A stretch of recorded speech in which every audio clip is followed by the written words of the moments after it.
Hello, मैं हूं doctor Faizi और आप देख रहे हैं channel riot classes.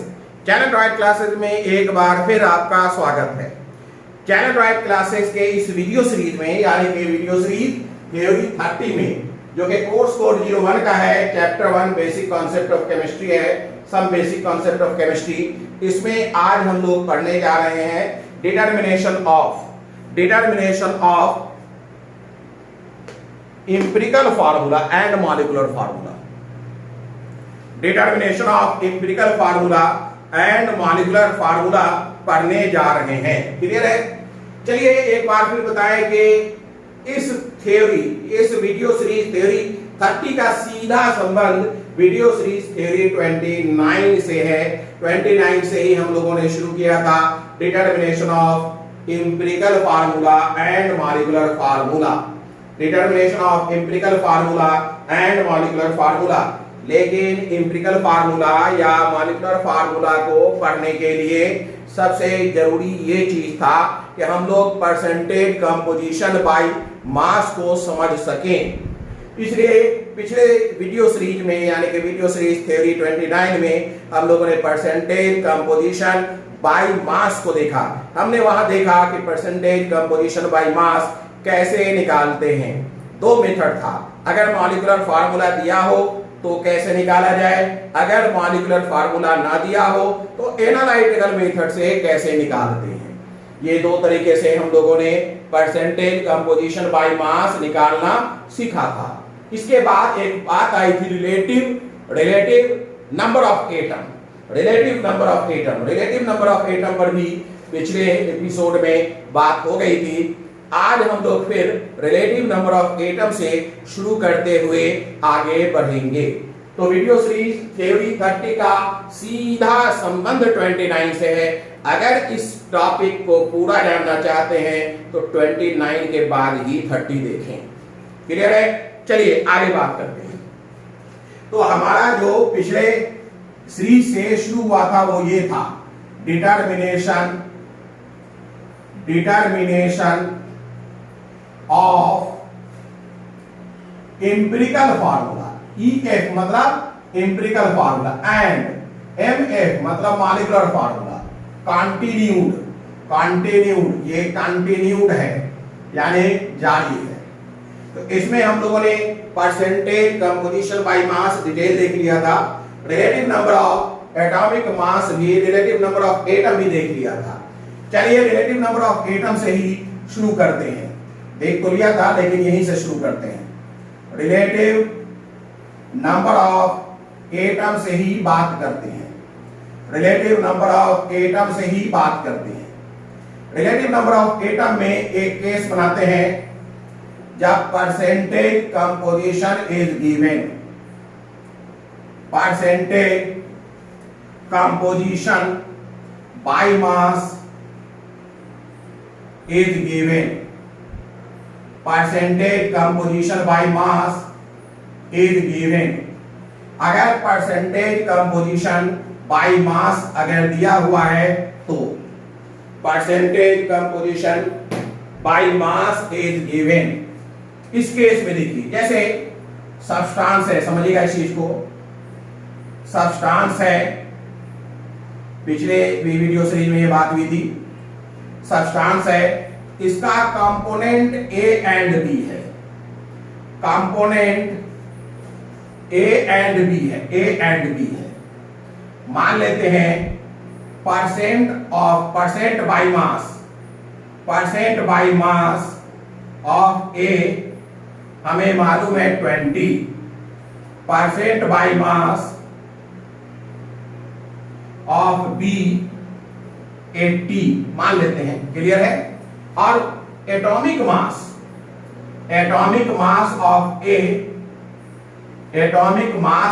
Is equal to 2।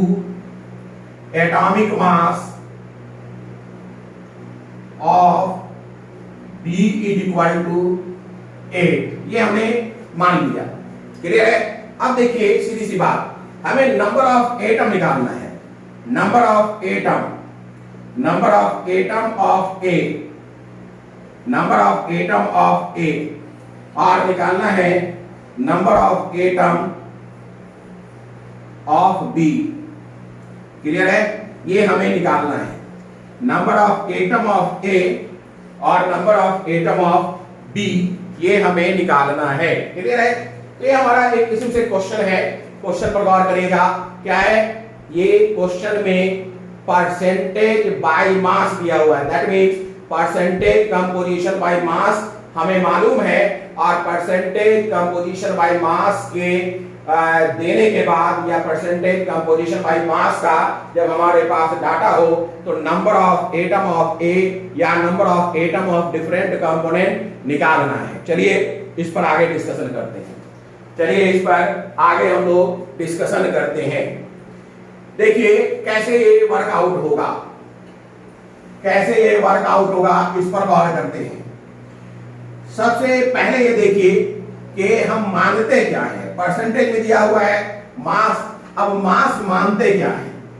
मान लेते हैं, ध्यान दीजिएगा, मान लेते हैं कि ये सब्सटेंस का जो परसेंटेज बाय मास, या आप ऐसे कहिए, मान लेते हैं लेट, दो तरीके से मानते हैं, let mass of substance, mass of substance is equal to 100 AMU। Check करिए, सब्सटेंस का मास हमने 100 AMU माना है। एक तरफ और मान लीजिए, mass of substance, mass of substance is equal to 100 gram. ये मान लीजिए, mass of substance is equal to 100 gram. यहां चेक करिए, आपके पास ये AMU है, ये AMU है और ये ग्राम है। अच्छा, जब परसेंटेज मास दिया है तो हमारी मर्जी, हम AMU माने या ग्राम माने, केजी माने, टन माने, कुछ भी माने, कोई भी यूनिट ले, ठीक है। तो हमने यहाँ सब्सटेंस का 100 AMU मान लिया, वहां सब्सटेंस का 100 ग्राम मान लिया। अगर सब्सटेंस का मास 100 AMU है तो MA यानी mass of atom A, mass of atom A कितना हो जाएगा? 20 AMU, 20 AMU होगा या नहीं? जबकि दूसरी तरफ क्या हो जाएगा? जबकि दूसरी तरफ mass of atom, mass of atom A, mass of atom A नहीं, मास ऑफ A लिखिए, मास ऑफ A लिखिए, मास ऑफ A कितना हो जाएगा? 20 ग्राम। A एटम नहीं, A का total mass, total mass, clear है? 20 ग्राम हो जाएगा mass of A। MB equal to क्या हो जाएगा? Mass of B is equal to 80 AMU, 80 AMU। अब मास ऑफ B यानी MB, mass of B is equal to हो जाएगा, ध्यान दीजिएगा, 80 ग्राम। क्लियर है? अब जरा सोचिएगा, अगर हम निकालना चाहें नंबर ऑफ एटम A तो क्या हो जाएगा? टोटल मास यानी 20/2 एटॉमिक मास। पिछले क्लास में भी बताया था कैसे ये होता है। भाई 20 AMU है और 2 AMU एक एटम का मास है, एक एटम का मास 2 AMU, तो 20 एटम का मास क्या हो जाएगा? 20/2 यानी कि 10 AMU। 10 एटम मैंने इसे निकाला था, यहां भी निकाल देते हैं। सिंस 2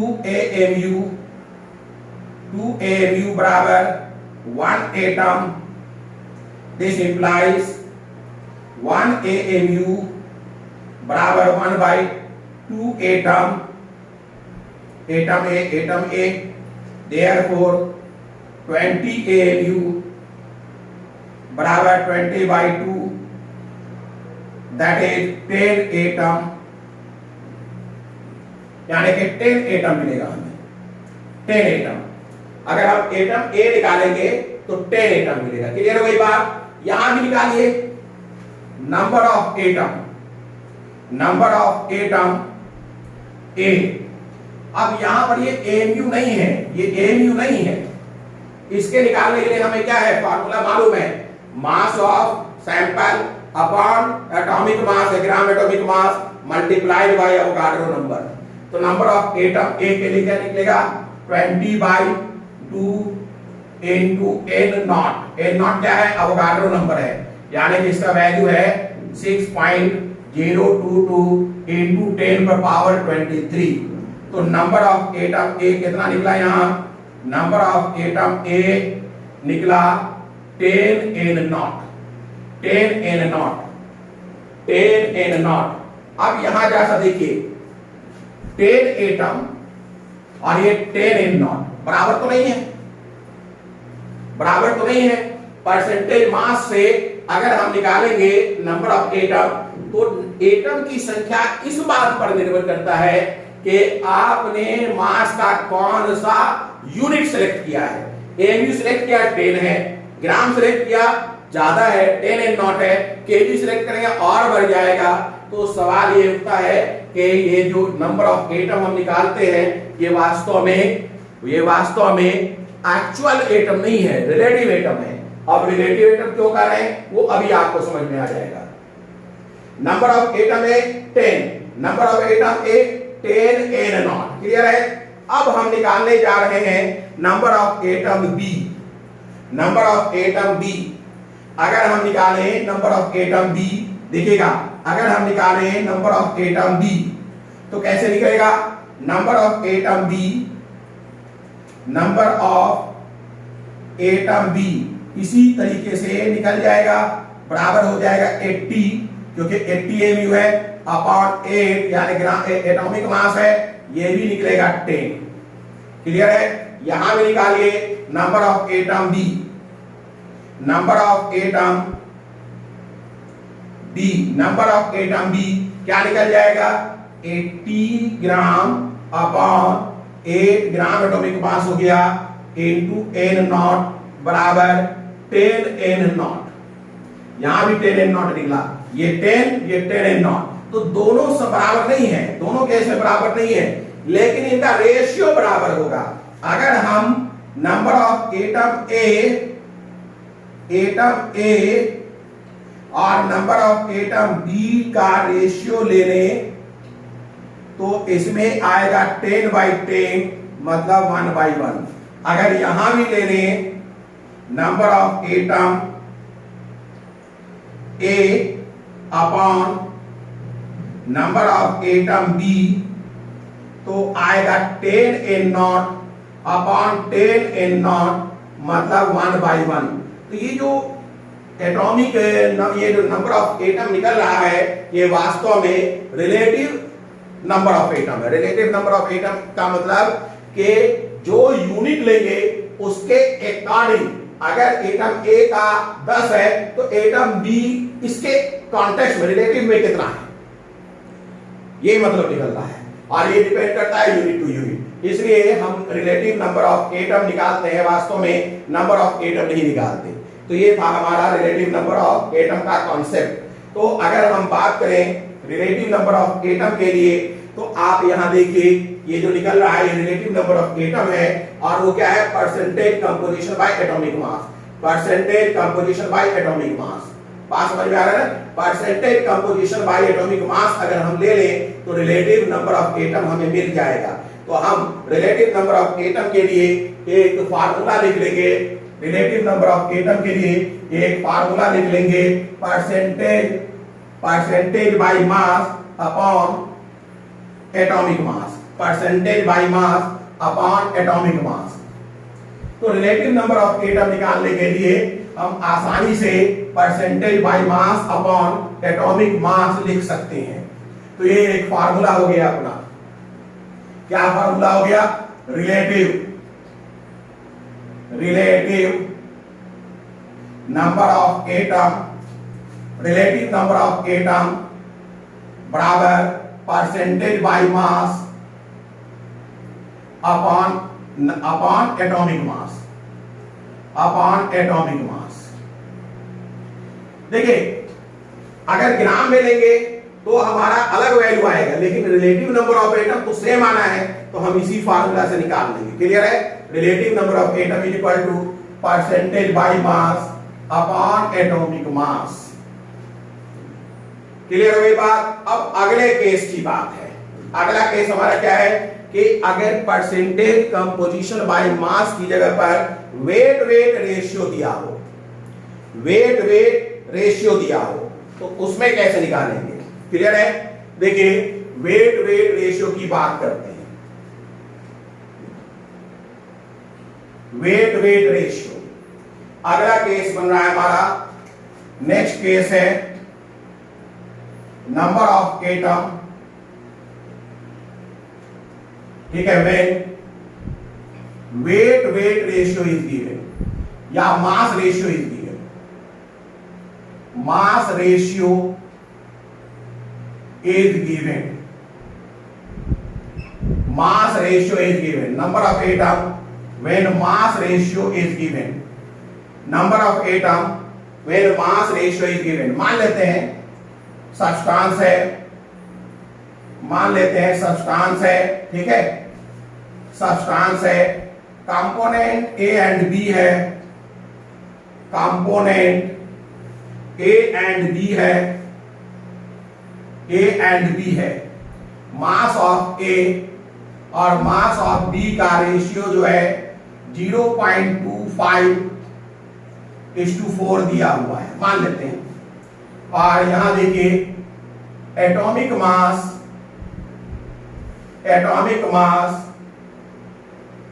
ऑफ ए 2 है, एटॉमिक मास ऑफ बी कितना है? 8 है। चलिए अब हम बात करते हैं, मान लेते हैं ये MA का वैल्यू 0.25 AMU है। क्लियर है? AMU मान लेते हैं, AMU में ही तो हमें क्या मिल जाएगा? मास ऑफ ए से नंबर ऑफ एटम निकालना है, मास ऑफ ए से नंबर ऑफ एटम निकालना है, तो निकालेंगे। कैसे निकलेगा? 2 AMU का मतलब है 1 एटम ए, तो 1 AMU का मतलब है 1/2 एटम ए, मतलब क्या है भाई? 0.25 AMU का मतलब है 1/2 into 0.25 atom A, atom A. देखिएगा, ध्यान दीजिएगा क्या हो जाएगा, ज्यादा ध्यान दीजिएगा। इसका मतलब ये है कि 25/200 मतलब 1/8, 1/8 एटम ए, 1/8 एटम ए अपने को मिला। 0.25 है तो 1/8 एटम ए मिला। क्लियर है? अच्छा, जब 0.25 है तो वो कितना है भाई? 4 है। ये क्या है? रेशियो है ना, वेट रेशियो। जब ये 0.25 AMU है तो वो 4 AMU है। क्लियर है? तो अगर हम MB की बात करें, यहां तक लिख लिया होगा, मैं मिटा दूं 1/8, याद रखिएगा 1/8, याद रखिएगा 1/8 याद रखिएगा। अब अगर हम बात करें, ध्यान दीजिएगा, अगर हम बात करें फॉर बी की बात करिए तो बी में क्या करेंगे हम लोग? लिखेंगे सिंस या मास ऑफ बी क्या अपना हो गया इस केस में? Mass of B 4 AMU, 4 AMU। तो हमें मालूम है 8 AMU बराबर 1 एटम बी, तो 8 AMU बराबर 1/8 एटम बी, तो 4 AMU बराबर हो जाएगा 1/8 इंटू 4, मतलब 1/2 एटम बी। क्लियर है? तो ये ध्यान आपको देना है, इस चीज को ध्यान देना है कि ये कितना है? 1/2 एटम आया है और वो कितना है? 1/8। तो रेशियो क्या हो जाएगा? Number of atom A upon number of atom B बराबर हो जाएगा 1/8 अपॉन 1/2, मतलब 1/8 इंटू 2/1, दैट मीन्स 4, 1/4। ये अपना रेशियो है, नंबर ऑफ एटम ए और नंबर ऑफ एटम बी का ये रेशियो 1/4 है। ये कब हुआ है? जब वेट वेट रेशियो को, ध्यान दीजिएगा, वेट वेट रेशियो को हमने एमयू माना है। अगर वेट वेट रेशियो को ग्राम मान ले तो क्या होगा? अगर वेट वेट रेशियो को एमयू माना है तो नंबर ऑफ एटम ए और नंबर ऑफ एटम बी क्या आया है? 1/4। अगर ग्राम मानेंगे तो निश्चित रूप से नंबर ऑफ एटम अलग आएगा, सेम नहीं आएगा, लेकिन रेशियो सेम आना चाहिए। चलिए उसे भी चेक कर लेते हैं, उसे भी चेक कर लेते हैं, इसे भी हम चेक कर लेते हैं। मान लेते हैं, फिर केस लिखते हैं, for case A, for case A की बात करते हैं। ए में मान लेते हैं कि एम ए बराबर 0.25 ग्राम है, इस बार ग्राम मान लिया है, तो नंबर ऑफ एटम ए कितना हो जाएगा? नंबर ऑफ एटम ए बराबर हो जाएगा 0.25 अपॉन 2, 0.25 अपॉन 2, ये क्या हो गया? मोल इंटू एन नॉट, बराबर कितना हो जाएगा? ये फिर 1/8 एन नॉट हो जाएगा।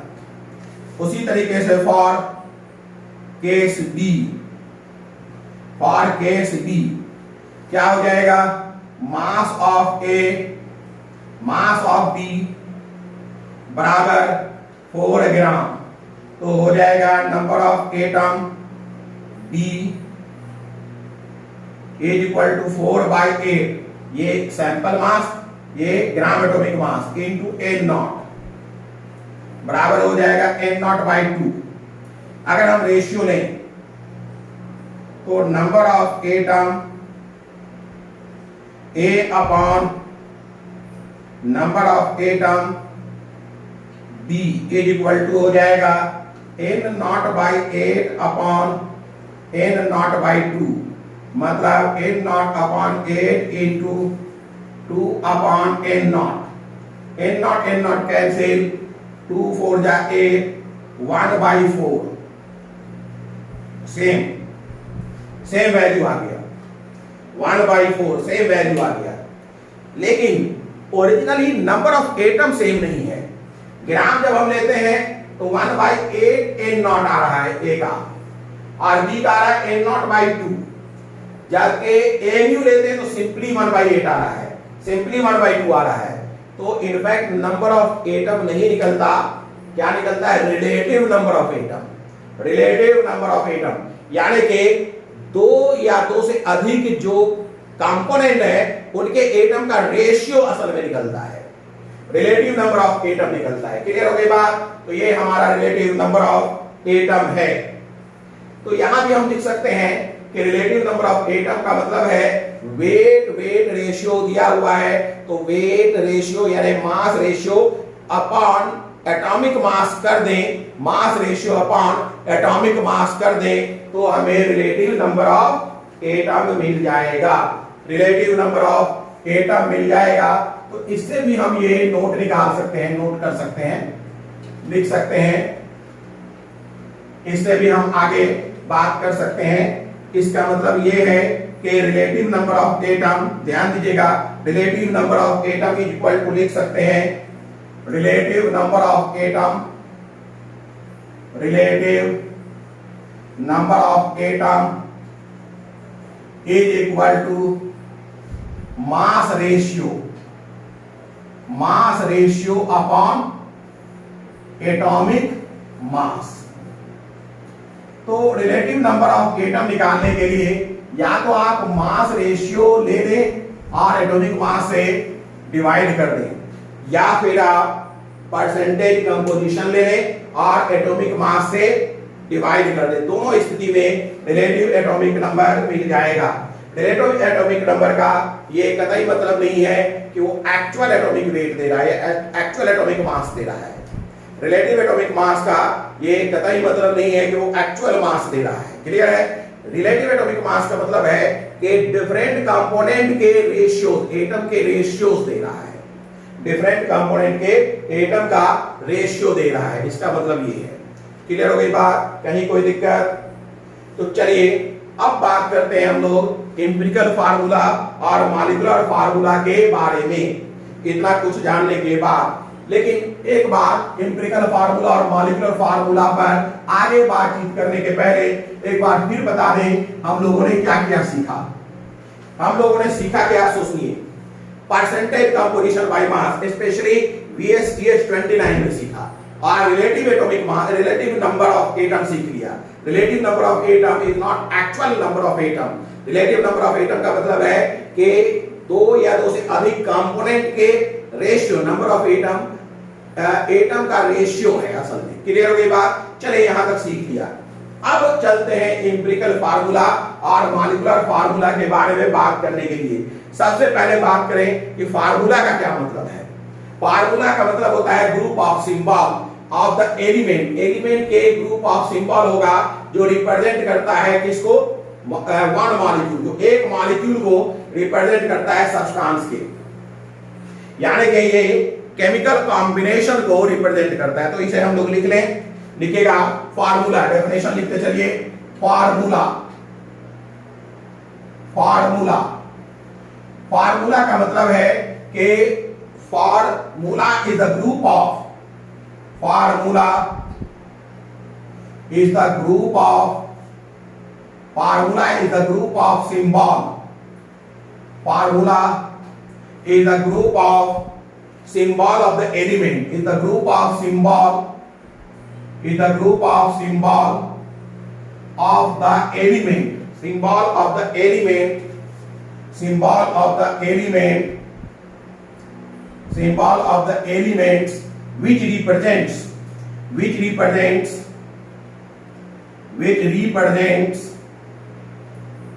which represents, ठीक है, one molecule, one molecule of the substance which represents one molecule of the substance, which represents one molecule of the substance, substance के एक मॉलिक्यूल को ये रिप्रेजेंट करता है, represents one molecule of the substance, one molecule of the substance।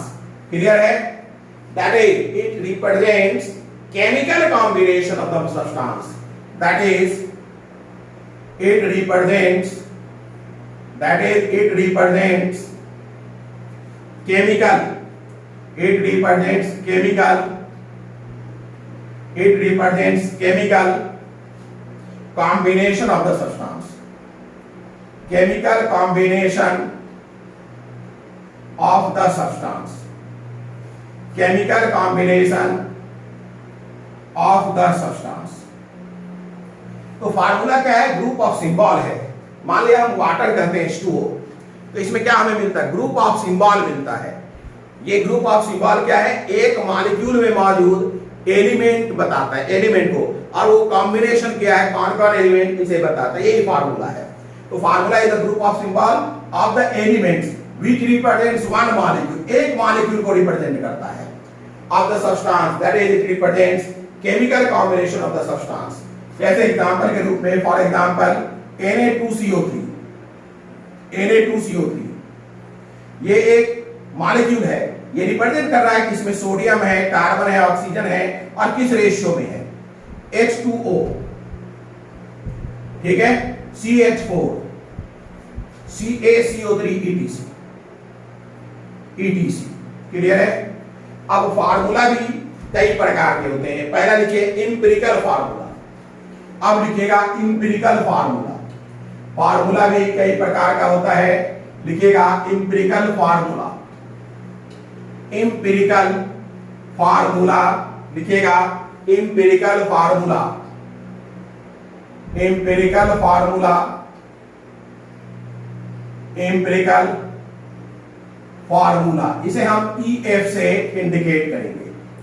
Empirical formula, इसे हम EF से indicate करेंगे। इंपिरिकल फार्मूला किसे कहते हैं? फार्मूला विच डिनोट्स, जो डिनोट करता है, विच रिप्रेजेंट्स, ठीक है, simplest ratio, simplest ratio of all the elements present in one molecule of the compound. Clear है? तो हम लिख सकते हैं formula which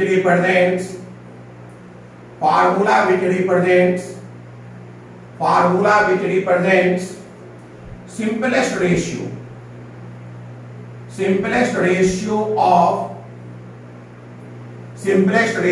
of all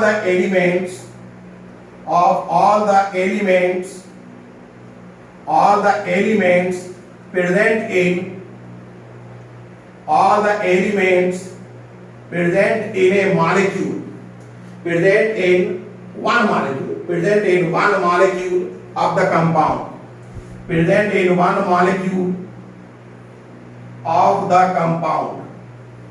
molecule of the compound,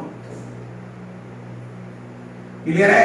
formula which represents simplest ratio of all the elements present in one molecule of the compound is known as empirical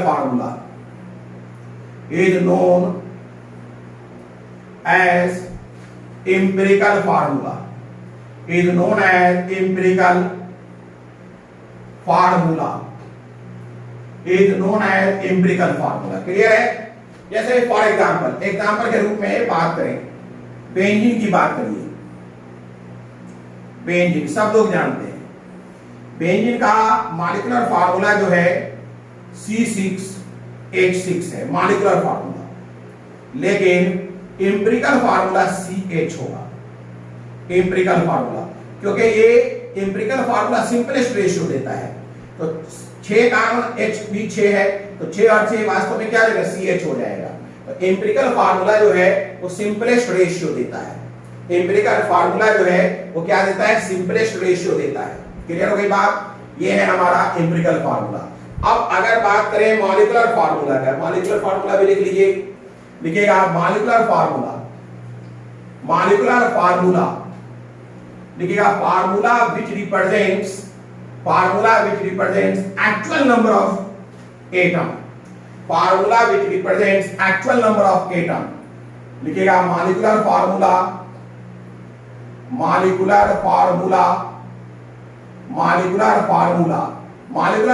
का मतलब है MF।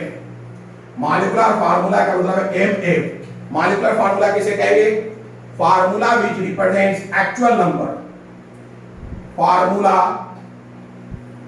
which represents actual number of molecular atom, which represents actual number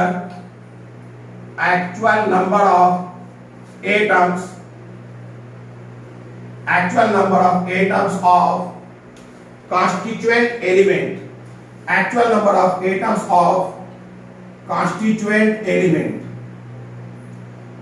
number of atoms of constituent element, ठीक है? actual number of atoms of constituent element, formula which represents actual number of atoms of constituent element present in one molecule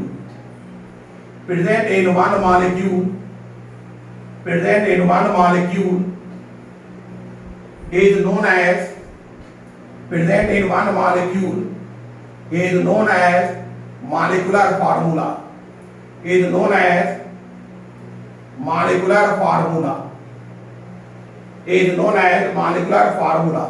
इसे हम molecular formula के actual number से represent करेंगे। Clear है? Actual number of atom represent करें। एक minute,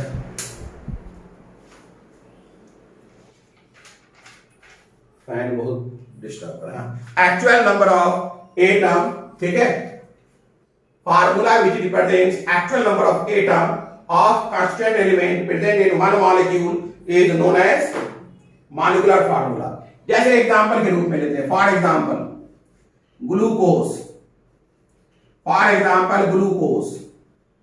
glucose की बात करिए। अब ग्लूकोज के मॉलिक्यूलर फार्मूला की बात करें, इसमें एक्चुअल जो नंबर है कार्बन का वो 6 है C6, हाइड्रोजन का है 12 है और ऑक्सीजन का 6 है। इसका बताइए एम्पिरिकल फार्मूला क्या हो जाएगा? एम्पिरिकल फार्मूला हो जाएगा CH2O।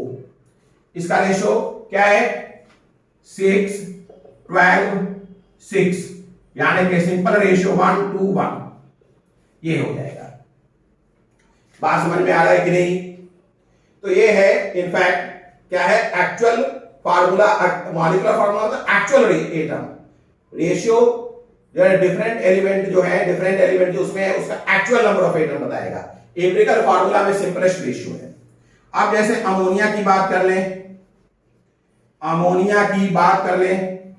अमोनिया में मॉलिक्यूलर फार्मूला क्या है NH3 और एम्पिरिकल फार्मूला क्या है NH3 ही है, क्योंकि सिंपलेस्ट रेशियो ही है, एक्चुअल नंबर सिंपलेस्ट रेशियो ही है। क्लियर है? चलिए यहां तक सब लोग समझ गए होंगे। ये तो बड़ा इजी कॉन्सेप्ट है, मॉलिक्यूलर फार्मूला और एम्पिरिकल फार्मूला। ये आपने 9th 10th में भी पढ़ा होगा। अब बात करते हैं एम्पिरिकल फार्मूला मास और molecular formula mass. Empirical formula मास और मॉलिक्यूलर फार्मूला मास की बात करते हैं।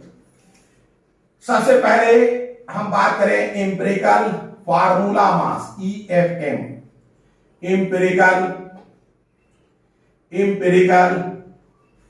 फार्मूला मास, एम्पिरिकल फार्मूला मास। क्या मतलब है एम्पिरिकल फार्मूला मास का मतलब? एम्पिरिकल फार्मूला मास का मतलब है कि आपको समेशन लेना है, यानी summation of all atoms present in empirical formula, summation of atomic mass, summation of atomic mass of all atom present in empirical formula। तो अगर हम बात करें empirical formula mass का तो EFM is equal to हो जाएगा summation of atomic mass, summation of atomic mass of all element present in empirical formula। For example अगर बेंजीन की बात की जाए, ध्यान दीजिएगा, तो बेंजीन का एम्पिरिकल फार्मूला क्या है भाई? EF है CH है। तो एम्पिरिकल फार्मूला मास क्या हो जाएगा? Empirical formula mass EFM is equal to 12 + 1 बराबर 13 हो जाएगा। क्लियर हो गई बात? जैसे ग्लूकोज की बात करें, ग्लूकोज का एम्पिरिकल फार्मूला देखिए, अभी निकाला है। एम्पिरिकल फार्मूला है CH2O। तो एम्पिरिकल फार्मूला मास क्या हो जाएगा? 12 + 2 + 16, 6 2 8 2 10 7 1 1 2 2 2 4 40 40। तो यह है empirical formula mass. Empirical formula मास के बाद हम लोग देखेंगे molecular formula mass. Empirical formula मास के बाद देखेंगे मॉलिक्यूलर फार्मूला मास। इसके बाद आप लिखेंगे molecular formula mass. Empirical formula मास के बाद लिखेंगे मॉलिक्यूलर फार्मूला मास। मॉलिक्यूलर फार्मूला मास, मॉलिक्यूलर फार्मूला मास। मॉलिक्यूलर फार्मूला मास का मतलब है MFM। इसमें क्या है भाई? MFM क्या है? मॉलिक्यूलर फार्मूला मास यानी summation of atomic mass of all atom, summation of atomic mass of all atoms present in A molecular formula. क्या हो जाएगा? Summation of atomic mass, summation of atomic mass of all atoms present in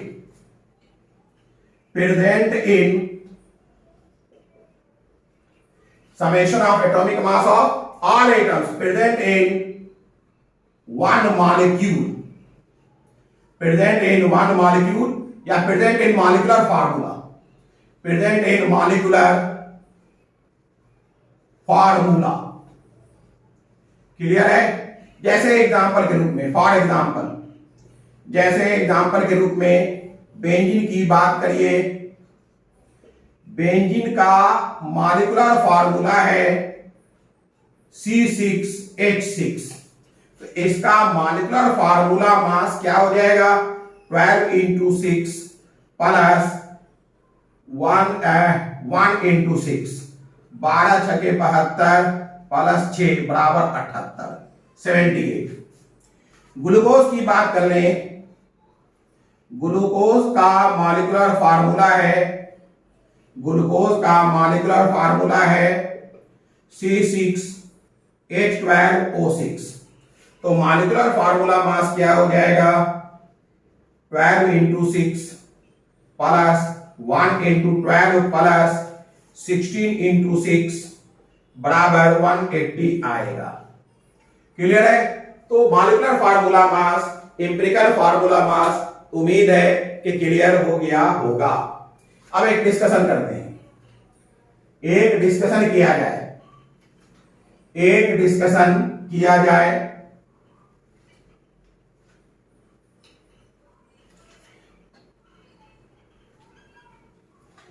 चलिए अब आगे एक discussion करते हैं। देखिएगा डिस्कशन क्या है। डिस्कशन भाई, डिस्कशन में हमने लिया बेंजीन,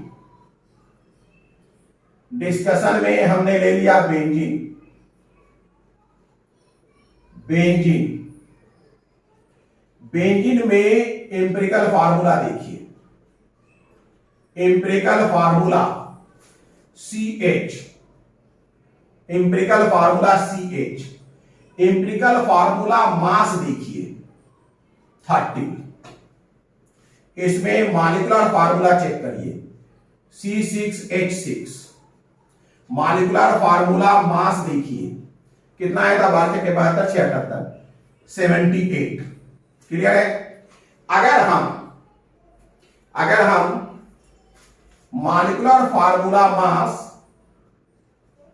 अपॉन एम्पिरिकल फार्मूला मास को n माने, n कोई नंबर है, तो ये कितना मिलेगा भाई? 78/30, 13 छके 78, 6। तो n का वैल्यू क्या मिला अपने को? 6। अगर मैं मॉलिक्यूलर फार्मूला निकालना चाहता हूं और एम्पिरिकल फार्मूला को n से मल्टीप्लाई कर दूं, तो देखिएगा मॉलिक्यूलर फार्मूला मिल जाएगा।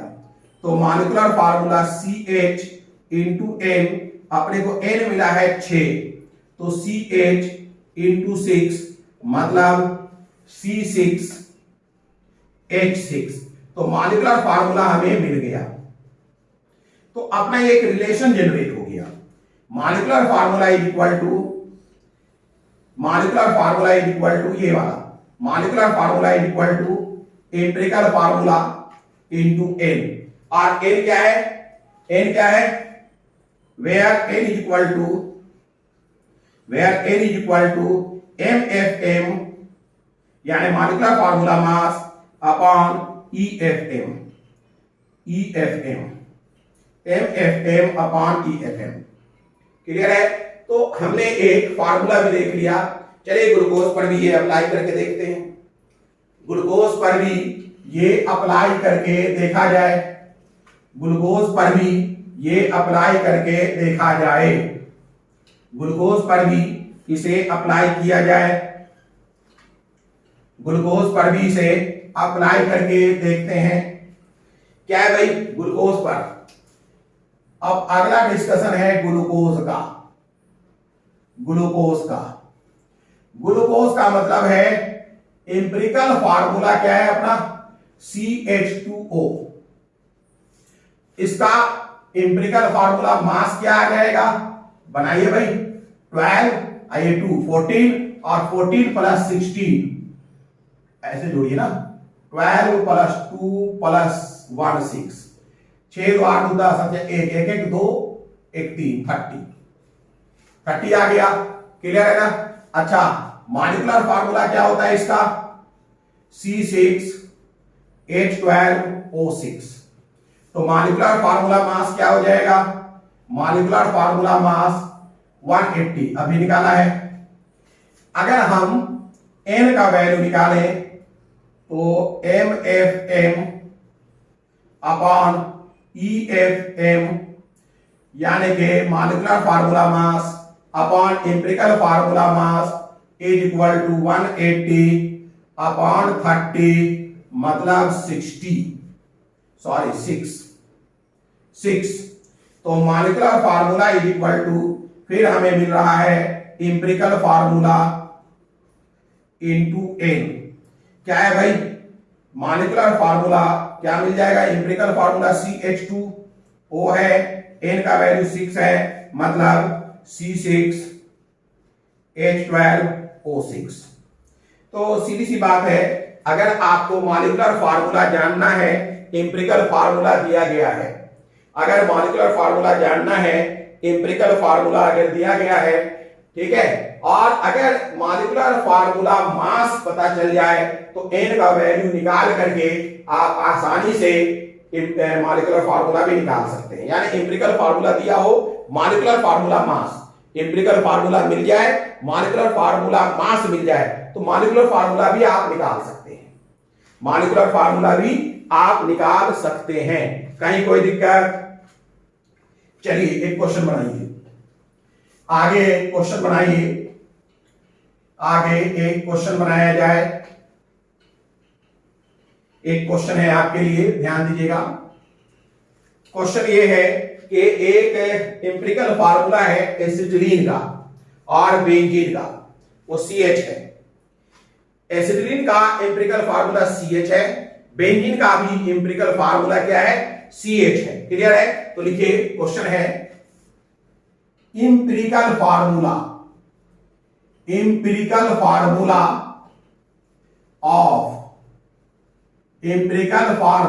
Of acetylene and benzene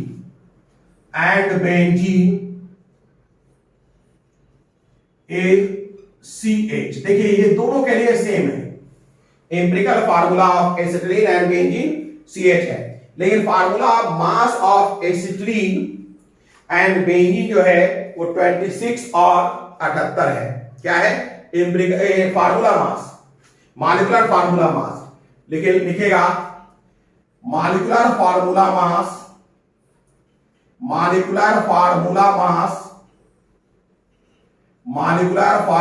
mass of acetylene and benzene is, acetylene का इज 26 एंड 78 रेस्पेक्टिवली, मतलब एसिटिलीन का 26 है और बेंजीन का कितना है, 78 है। आपको मॉलिक्यूलर फार्मूला बेंजीन का और एसिटिलीन का बताना है। क्लियर है, तो आपको बताना है calculate molecular formula of acetylene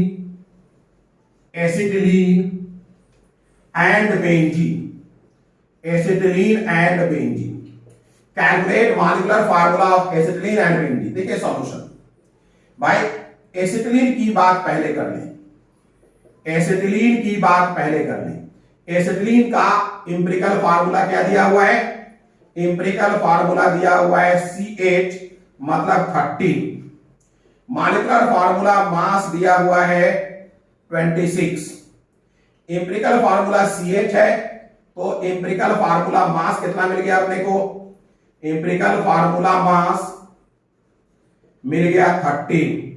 empirical formula क्या है भाई, एसिटिलीन का CH, तो एम्पिरिकल फार्मूला मास 12 + 1 यानी 13, मॉलिक्यूलर फार्मूला मास 26 दिया हुआ है, तो क्या हम n निकाल सकते हैं, molecular formula mass upon empirical formula mass कितना हो गया 2।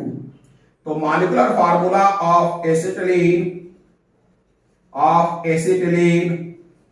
Is equal to CH into 2, that means C2H2।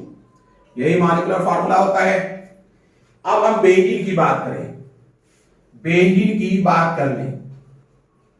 Benzene का भी इंपेरिकल फार्मूला CH है, तो इंपेरिकल फार्मूला मास कितना हो जाएगा? इंपेरिकल फार्मूला मास 13 हो जाएगा। ठीक है, मॉलिक्यूलर फार्मूला मास अपने को 78 बताया गया है, तो n बराबर हो जाएगा 78 बाई 13 मतलब 6। So molecular formula of benzene is equal to CH into 6 मतलब C6H6, ये हो जाएगा। बात समझ में आ रहा है कि नहीं? तो इस तरीके से अगर आप चाहें तो मॉलिक्यूलर फार्मूला निकाल सकते हैं। कैसे मॉलिक्यूलर फार्मूला कैसे निकाल सकते हैं? मॉलिक्यूलर फार्मूला निकालने के लिए आपको क्या चाहिए? इंपेरिकल फार्मूला चाहिए और मॉलिक्यूलर फार्मूला मास चाहिए, और मॉलिक्यूलर फार्मूला मास चाहिए। चलिए कुछ हम लोग और देखते हैं।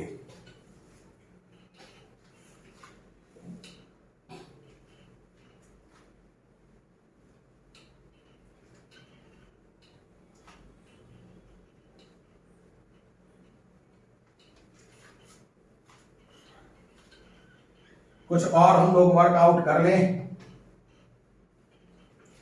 देखिए, आपको वैल्यू ऑफ n निकालना है। कुछ एग्जांपल देते हैं। Determine value of n, value of n का वैल्यू बताना है कुछ केसेस में, है ना। कंपाउंड दिया हुआ है, एक तरफ मैं कंपाउंड लिख दूं, एक तरफ इंपेरिकल फार्मूला लिख दें और एक तरफ n लिख दें। ठीक है, देखिए H2O, तो इसका इंपेरिकल फार्मूला क्या हो जाएगा? सिंपलेस्ट रेशियो यही है, H2O ही है। तो निश्चित रूप से मॉलिक्यूलर फार्मूला का मास, ध्यान दीजिएगा, मॉलिक्यूलर फार्मूला मास और इंपेरिकल फार्मूला मास सेम होगा, तो n का वैल्यू 1 हो जाएगा। हो जाएगा कि नहीं? H2O2 हाइड्रोजन परऑक्साइड, इसका इंपेरिकल फार्मूला HO है। तो अब बताइए n का वैल्यू क्या हो जाएगा? यानी यहां पर हो जाएगा, देखिए समझिए इस चीज को, मॉलिक्यूलर फार्मूला मास यही निकालिए, 2 और 32, 32 2 34, तो 34 बाई इंपेरिकल फार्मूला 16 1 17, यानी कि 2 हो जाएगा। क्लियर हो गई बात? हाँ या ना? ठीक है। B2H6 इसे डाइबोरेन भी कहते हैं, diborane. Empirical formula BH3, simplest ratio. अब देखिए B2H6 और BH3 का आप खुद बताइए क्या हो जाएगा इनका वैल्यू। अच्छा, हम लोग मॉलिक्यूलर फार्मूला मास से तो देख ही सकते हैं, इन दोनों से भी कंपेयर करके कर सकते हैं। इसमें कितने से गुना करेंगे B2H6 आ जाए, तो मुझे दिख रहा है कि 2 से गुना करते, तो डायरेक्ट 2 लिख दें। क्लियर है कि नहीं? क्या जरूरत है पूरा डिटेल कैलकुलेशन करने का? FeSO4, ये भी है FeSO4, क्या हो जाएगा इनका वैल्यू? 1। इनका वैल्यू क्या हो जाएगा? 1। N2O4 चेक करिए, N2O4, NO2 खुद बताइए इनका वैल्यू क्या हो जाएगा? 2 से मल्टीप्लाई करिए, ये मिल जाएगा, तो n का वैल्यू 2 है कि नहीं? बात समझ में आ रहा है कि नहीं? क्लियर है? ये समझना बहुत जरूरी है। क्लियर है? अब जैसे suppose that H2C2O4, H2C2O4, clear है? इसका इंपेरिकल फार्मूला हो जाएगा HCO2। बताइए कितने से हो जाएगा? 2 से गुना करिए। तो हम n का वैल्यू, अगर हमें मॉलिक्यूलर फार्मूला और इंपेरिकल फार्मूला मालूम हो तो n का वैल्यू देखते ही निकाल सकते हैं। तो ये भी हमें आना चाहिए, ये भी हमें आना चाहिए। अब असल पॉइंट पर आया जाए, अब असल पॉइंट पर आते हैं।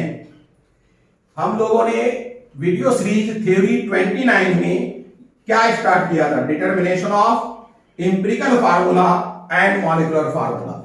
एम्पिरिकल फार्मूला और मॉलिक्यूलर फार्मूला जो डिटरमाइन करना है आपको, जो एग्जामिनेशन में क्वेश्चन दिया जाता है, वो दिया जाता है परसेंटेज कंपोजिशन बाय मास दिया जाता है या वेट रेशियो दिया जाता है, और उसकी मदद से आपको निकालना पड़ता है, क्या निकालना पड़ता है, एम्पिरिकल फार्मूला, और फिर एम्पिरिकल फार्मूला की मदद से आपको निकालना पड़ता है मॉलिक्यूलर फार्मूला। क्लियर है? तो चलिए हम एक क्वेश्चन आपको देते हैं, आप एम्पिरिकल फार्मूला निकालिएगा और फिर मॉलिक्यूलर फार्मूला निकालिएगा। क्वेश्चन क्या है सुनिए। कोई कंपाउंड है, एक हाइड्रोकार्बन है। क्या है? हाइड्रोकार्बन। हाइड्रोकार्बन में तो कार्बन और हाइड्रोजन है, परसेंटेज कार्बन और परसेंटेज हाइड्रोजन आपको बताया जा रहा है। परसेंटेज कार्बन और परसेंटेज हाइड्रोजन बताया जा रहा है। क्या है परसेंटेज कार्बन? परसेंटेज कार्बन आपको बताया जा रहा है। परसेंटेज कार्बन मतलब परसेंटेज बाय मास, ये लिखी दें, परसेंटेज बाय मास बताया जा रहा है 80, percentage by mass, percentage by mass of carbon, percentage by mass of carbon क्या बताया जा रहा है 80, percentage by mass of hydrogen बताया जा रहा है 20, और इसका मॉलिक्यूलर फार्मूला मास MFM 30 बताया जा रहा है। मॉलिक्यूलर फार्मूला मास कितना बताया जा रहा है? 30 बताया जा रहा है। आपसे पूछा जा रहा है एम्पिरिकल फार्मूला, आपसे पूछा जा रहा है मॉलिक्यूलर फार्मूला। मॉलिक्यूलर फार्मूला ऐसे ही क्वेश्चंस आता है, मेन इसी तरीके के क्वेश्चंस आते हैं। एम्पिरिकल फार्मूला और मॉलिक्यूलर फार्मूला आपको निकालना है, इसी तरीके के क्वेश्चंस आमतौर पर आता है। एम्पिरिकल फार्मूला और मॉलिक्यूलर फार्मूला आपको निकाल कर बताना है। क्लियर हो गई बात? चलिए आगे अब बात करते हैं कि कैसे निकाला जाए। सबसे पहले हम लोग एम्पिरिकल फार्मूला निकालेंगे। ये तो याद ही हो गया है, डाटा तो याद ही है। कार्बन 80 है, हाइड्रोजन 20 है, मॉलिक्यूलर फार्मूला मास 30 है। ये आपने कॉपी पे लिख भी लिया होगा। चलिए इसे मिटाते हैं और बनाना शुरू करते हैं। देखिए सबसे पहला काम करेंगे, एम्पिरिकल फार्मूला निकालना है। सबसे पहला काम करेंगे, एम्पिरिकल फार्मूला निकालना है। जैसे ही एम्पिरिकल फार्मूला निकालने की बात करेंगे तो we need simplest ratio, we need simplest ratio of constituent element, simplest ratio of constituent element, simplest ratio of constituent element का simplest ratio देखना है। क्लियर है? यही मेन मोटो है। अच्छा, दिया हुआ क्या है मुझे? देखिएगा, percentage by mass of carbon मुझे मालूम है, वो कितना है 80, percentage by mass of hydrogen मालूम है, वो कितना है 20। क्या हम रिलेटिव नंबर निकाल सकते हैं? रिलेटिव नंबर तो सीख ही चुके हैं। Relative number of carbon atom अपना क्या हो जाएगा? Relative number of carbon atom क्या हो जाएगा? कार्बन एटम हो जाएगा 80/12। कार्बन का 12 ही तो होता है एटॉमिक मास। क्या हो जाएगा? 80/12। जरा इसे सॉल्व करिए, इसे सॉल्व करिए, कितना आ जाएगा? 6 दूनी ऐसे देखिए 4 से 20/3। 20/3। देखिए relative number of carbon atom हमने निकाला, परसेंटेज बाय मास से क्या निकाला? Relative number of carbon atom जो 20/3 है। अब हमने निकाला relative number of hydrogen atom, relative number of hydrogen atom. ये क्या निकला अपने को? ये निकलेगा 20/1 बराबर 20। क्लियर है? समझिए इस चीज को। Relative number of carbon atom का मतलब है और relative number of hydrogen atom का मतलब है कि अगर कार्बन एटम की संख्या 20/3 है तो relative number of hydrogen atom 20 है, but it is not the simplest ratio.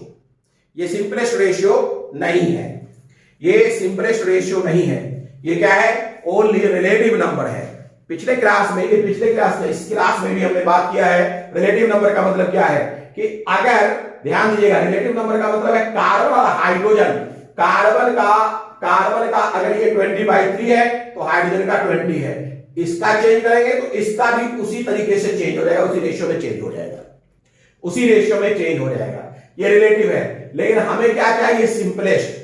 तो हम क्या करेंगे, सिंपलेस्ट रेशियो निकालने के लिए सबसे पहला काम करेंगे लिस्ट रेशियो निकालने के। लिस्ट रेशियो मतलब कि अगर हाइड्रोजन, इसमें जो सबसे छोटा कौन है, सबसे छोटा कार्बन एटम कौन है, सबसे छोटा किसका है, कार्बन एटम का। तो मैं ये निकालूं लिस्ट रेशियो निकालें। लिस्ट रेशियो का मतलब कि अगर ये 1 है तो ये कितना है, जो सबसे छोटा है उसको देखेंगे। तो लिस्ट रेशियो क्या हो जाएगा, ध्यान दीजिएगा, लिस्ट रेशियो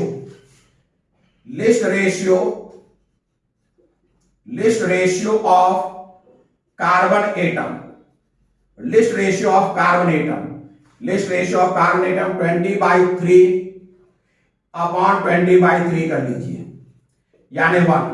अगर ये 1 है तो ये कितना हो जाएगा, list ratio of carbon atom. तो लिस्ट रेशियो ऑफ हाइड्रोजन कितना हो जाएगा, list ratio of hydrogen atom जितना से, देखिए अगर ये दोनों रेशियो में है, ये 20/3 और 20 रेशियो में है, तो जितना से इसे डिवाइड करेंगे उतने से इसे डिवाइड करेंगे कि नहीं। तो अगर हमने 20/3 से इसे डिवाइड किया है तो इसे भी 20/3 से ही डिवाइड करेंगे, यानी 20/1 into 3/20, 20 कैंसिल 3, ये हमारा 1 और 3 लिस्ट रेशियो है। But we need simplest ratio. In fact यहां देखने से ही लग रहा है कि least ratio is also simplest ratio. ठीक है, least ratio is also simplest ratio. अगर सिंपलेस्ट रेशियो नहीं होता, least ratio is simplest ratio, यानी कि जो इंपेरिकल फार्मूला है वो CH हो जाएगा। अगर लिस्ट रेशियो सिंपलेस्ट रेशियो नहीं होता, फ्रैक्शन में आता, तो हम उसे सुटेबल नंबर से गुना करते और लोवेस्ट होल नंबर लाने की चेष्टा करते। क्लियर है?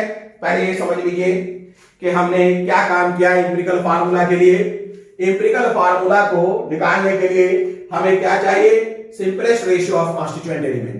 इंपेरिकल फार्मूला के लिए हमें चाहिए simplest ratio of constituent element.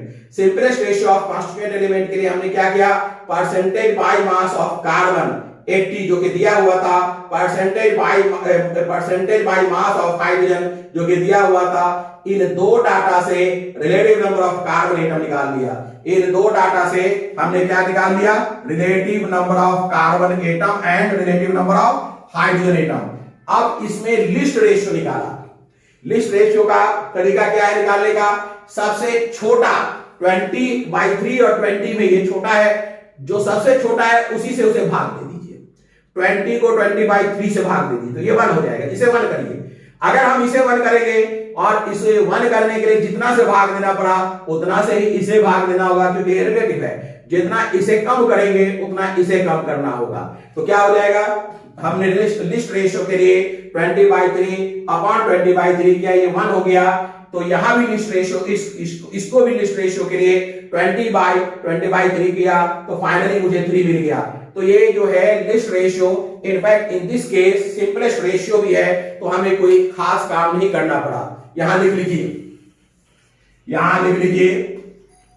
अब हम लिखेंगे इन दिस केस, लिखेगा in this case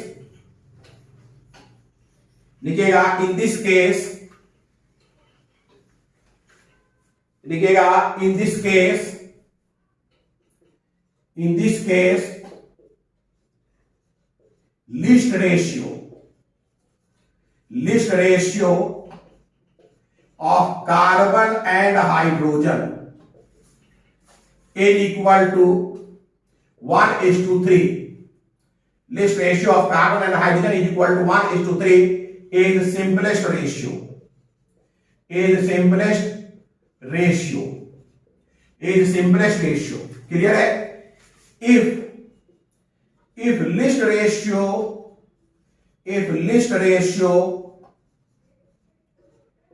not simplest ratio, is not simplest ratio, is not simplest ratio, right? Then a suitable number is used, then it is multiplied by, then it is multiplied by a suitable ratio, then it is multiplied by a suitable lower number, suitable lower number to make simplest ratio, to make simplest ratio. ऐसा भी example आ जाएगा question बनाते हुए, to make simplest ratio. तो कभी भी आपको percentage composition by mass दिया रहे या परसेंटेज वेट रेशियो दिया रहे, तो सबसे पहला काम जो है वो क्या है कि आप रिलेटिव नंबर ऑफ एटम निकालें, फिर लिस्ट रेशियो निकालिए। लिस्ट रेशियो निकालने के बाद अगर वो सिंपलेस्ट रेशियो है तो वेल एंड गुड, और अगर वो सिंपलेस्ट रेशियो नहीं है तो आप एक सुटेबल नंबर से उसे मल्टीप्लाई करिए। तो इस तरीके से आपको एक सिंपलेस्ट रेशियो मिल जाएगा, और जो सिंपलेस्ट रेशियो है वही इंपिरिकल फार्मूला दे देगा।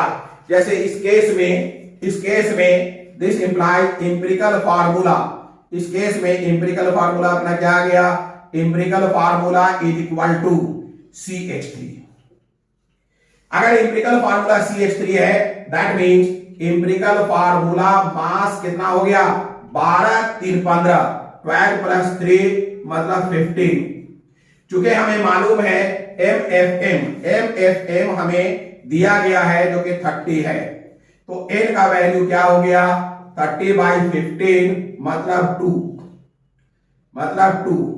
तो मॉलिक्यूलर फार्मूला क्या हो जाएगा, इंपिरिकल फार्मूला इंटू 2, और इंपिरिकल फार्मूला क्या आया है, CH3 इंटू 2 मतलब C2H6।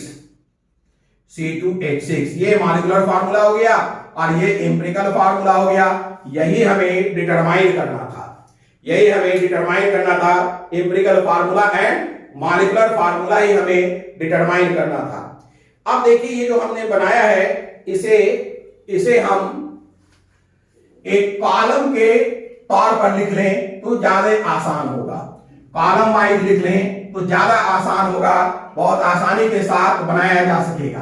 देखिए इसे हम जब भी डिटरमाइन करना हो तो कॉलम वाइज डिटरमाइन करेंगे। कैसे, सो देखिए, फॉर इंपिरिकल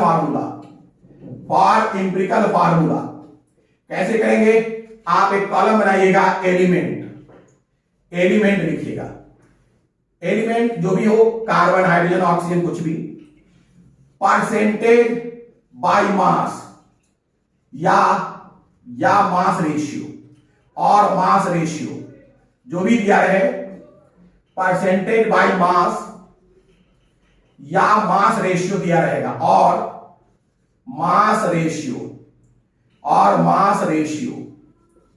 परसेंटेज बाय मास और मास रेशियो। एलिमेंट है, परसेंटेज बाय मास और मास रेशियो, क्लियर है। इसके बाद आप तुरंत क्या करिएगा, रिलेटिव नंबर निकालिएगा। रिलेटिव नंबर इसे हम A मान लेते हैं, तो रिलेटिव नंबर कैसे निकलेगा, रिलेटिव नंबर बराबर A बाई एटॉमिक मास। इसके बाद क्या करेंगे आप, लिस्ट रेशियो निकालिएगा। लिस्ट रेशियो कैसे निकलेगा, रिलेटिव नंबर जो है upon lowest value, relative number upon lowest value. Least ratio कैसे निकालिएगा, ये जो रिलेटिव नंबर है, लिस्ट रेशियो का मतलब है relative number, least ratio is equal to relative number upon least ratio is equal to relative number upon lowest value, upon lowest value, ठीक है, लोवेस्ट वैल्यू।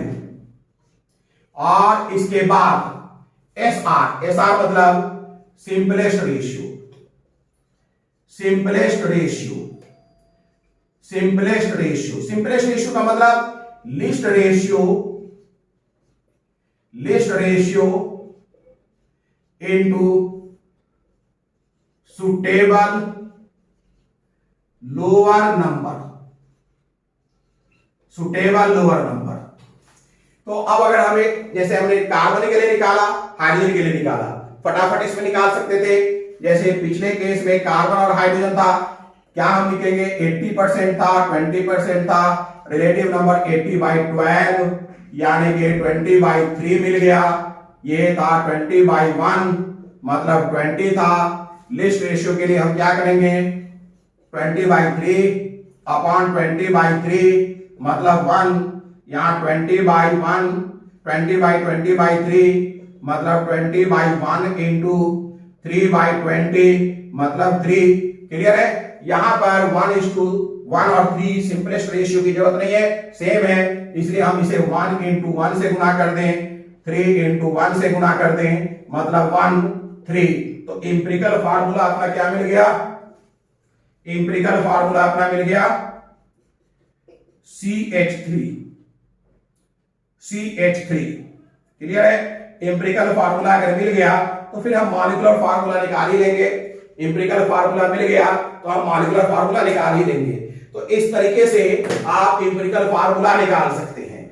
चलिए, इस सीरीज में हम लोगों ने इंपेरिकल फार्मूला और मॉलिक्यूलर फार्मूला निकालने का, इंपेरिकल फार्मूला और मॉलिक्यूलर फार्मूला निकालने का तरीका देख लिया है। अब अगला सीरीज जो है VSTH 31 में इस पर बहुत सारे क्वेश्चंस बनाए जाएंगे फॉर प्रैक्टिस।